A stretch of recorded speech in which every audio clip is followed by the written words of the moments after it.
నమస్తే. నేను మీ Om Prakash Varma, yoga therapist and dietician. ఈ మధ్య కాలంలో మీడియాలో చాలా పాపులర్‌గా స్ప్రెడ్ అవుతున్న విషయం ఏంటంటే, ప్రోటీన్ బెస్ట్ సోర్స్ ఏంటి అంటే చికెన్. సో, చాలామంది నాలెడ్జ్ ఉన్న పర్సన్స్ కూడా, ఎడ్యుకేటెడ్ పర్సన్స్ కూడా దీన్ని స్ప్రెడ్ చేస్తున్నారు. సో, దీని ద్వారా ఈవెన్ అమాయకులైన వెజిటేరియన్స్ కూడా నాన్ వెజ్‌గా కన్వర్ట్ అవుతూ ఈ చికెన్‌ని తింటున్నారు. బట్ ఈ చికెన్ తినడం వల్ల మనకొచ్చే నష్టాలేంటి అనే విషయంలోకెళ్తే ఫస్ట్ ఆఫ్ ఆల్ ఆ చికెన్ ఏదైతే వస్తుందో దాని సోర్స్ ఎలా ఉంది? దాని యొక్క పెరుగుదల ఎలా ఉంది అని ఆలోచిద్దాం. నేచురల్‌గా ఒక బర్డ్ రైట్? ఒక కోడి పెరగడానికి దాదాపుగా 65-90 డేస్ పరుగుతుంది. ఈ 90 డేస్‌లో గనక అది పూర్తిగా పెరిగినట్లయితే అది చాలా ఆరోగ్యవంతంగా ఉంటుంది. అటువంటి చికెన్ తినడం వల్ల మనకు హెల్త్ వస్తుంది. ప్లస్ ప్రోటీన్ కూడా వస్తుంది. బట్ ప్రోటీన్ రావడానికి చికెన్ ఒకటే సోర్స్ కాదు. బట్ దురదృష్టం ఏంటంటే మనం తెలుసుకోవాల్సిన విషయం ఇప్పుడు ఒక ఎగ్ నుంచి వచ్చిన కోడి పిల్ల మార్కెట్‌లోకి రావడానికి అక్షరాల 30 రోజులు మాత్రమే పడుతుంది. అంటే దాదాపుగా అది 1/3 టైమ్‌లో అది కంప్లీట్‌గా పెరుగుతుంది. One fold effect. Two fold effect ఏంటంటే ఈ 90 డేస్‌లో అది పెరగాల్సింది 1 కేజీ. బట్ 30 డేస్‌లో అది 3 కేజెస్ పెరుగుతుంది. మీరు ఒక చికెన్ సెంటర్‌లో కేజ్‌లో చూసిన బర్డ్‌ని చూసినట్లయితే అది తన కాళ్ళ పైన తను నిలబడలేకపోతుంది. తన వెయిట్‌ని తను ఆపలేకపోతుంది. సో, ఇదంతా ఎందుకు జరుగుతుంది అనే విషయాన్ని మీరు చాలా కీన్‌గా అబ్జర్వ్ చేయాలి. దానికి స్టెరాయిడ్స్ ఇచ్చి, దాని బరువుని పెంచి, దాని యొక్క లైఫ్ స్పాన్‌ని తగ్గిచ్చేస్తున్నారు. సో, అది 1/3కి పడిపోతుంది. సో, ఇలాంటి ఫుడ్ తీసుకోవడం వల్ల మీ లైఫ్ స్పాన్ కూడా అలా 1/3కి పడిపోతుంది. ఆ స్టెరాయిడ్ యొక్క ఎఫెక్ట్ అనేది మీ బాడీలో కూడా వస్తుంది. మనకు మ్యాథమెటికల్ ప్రిన్సిపల్ ఉంది. ట్రాన్సిటివ్ ప్రాపర్టీని. A is equals to B, B is equals to C, then A is equal to C.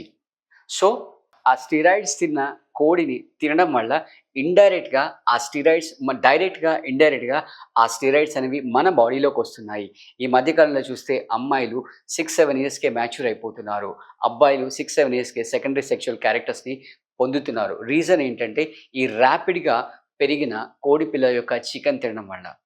మీరు తెలుసుకోవాల్సిన ఇంకో ఫ్యాక్ట్ ఏంటంటే, మనకు వెజిటేరియన్‌లో కూడా ఈ ప్రోటీన్ రీప్లేస్‌మెంట్ చేయడానికి అంటే చికెన్‌ని రీప్లేస్‌మెంట్ చేయడానికి మంచి సోర్సెస్ ఉన్నాయి. సో, ఇప్పుడు సొసైటీలో ఇంకొక పెద్ద డిసీజ్ ఏంటంటే బర్డ్ ఫ్లూ అనే డిసీజ్ వచ్చింది. రైట్? సో, ఈ చికెన్ తినడం వల్ల ఆ బర్డ్ ఫ్లూ మన బాడీలోకి ఎంటర్ అవుతుంది. అది మన రెస్పిరేటరీ సిస్టమ్‌ని డ్యామేజ్ చేస్తుంది. అంతే కాకుండా చికెన్ గున్యా కూడా వస్తుంది. మన జాయింట్స్ అన్నీ కూడా పెయిన్ వచ్చేసి మూవ్ చేయడానికి చాలా ఇబ్బందిగా కలిగిస్తూ ఉంటాయి. సో, కొంతమంది ఏం చెప్తారంటే, ఆ చికెన్‌ని 100 డిగ్రీ సెంటిగ్రేడ్ వరకు హీట్ చేయండి అని చెప్తారు. సో, 100 డిగ్రీ సెంటిగ్రేడ్ హీట్ చేసినంత మాత్రాన ఆ చికెనే ఉంటుంది. దాంట్లో ఉండే యాంటీబాడీస్ అవి అలాగే ఉంటాయి. అవి మన బాడీలోకొస్తాయి. మన బాడీలోకొచ్చి మనకి డిసీజ్ వస్తుంది. సో, మనకి వెజ్‌లో మంచి ప్రోటీన్ సోర్స్ ఉంది. చాలామందికి మెదడులో తొలిచేస్తున్న ఒక క్వెషన్ ఏంటంటే, చికెన్ తినాలా? వద్దా? మేము ఒకవేళ చికెన్ తినకపోతే మా ప్రోటీన్ సోర్స్ పరిస్థితి ఏంటి అని డౌటొస్తుంది. సో, మీరు హ్యాపీగా చికెన్ మానేసి వెజిటేరియన్‌లో దానికి ఆల్టర్‌నేట్ ప్రోటీన్ సోర్స్ అనేవి చాలా ఉన్నాయి. అవేంటంటే మంచి ఫ్రెష్ పనీర్ తినొచ్చు.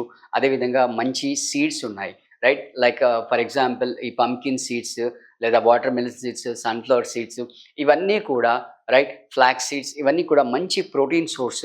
వీటిని హ్యాపీగా రోజుకొక 50 గ్రామ్స్ చొప్పున మీరు తీసేసుకోండి.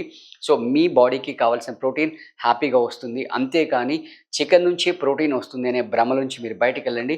ఎందుకంటే ప్రోటీన్ సంగతి దేవుడెరుగు గానీ మీకు అడ్డమైన రోగాలొచ్చేసి ఈ చికెన్ గున్యా, బర్డ్ ఫ్లూ అనే రోగాలు దాని ద్వారా మళ్ళీ ట్రీట్మెంట్ తీసుకోవడానికి మీరు కష్టపడడానికంటే ముందుగానే దాన్ని మానేసి ప్రివెన్షన్ ఈజ్ బెటర్ దెన్ అని ప్రాసెస్‌లో వెజిటేరియన్ ప్రోటీన్ సోర్స్ అడాప్ట్ చేసుకోండి. Thank you.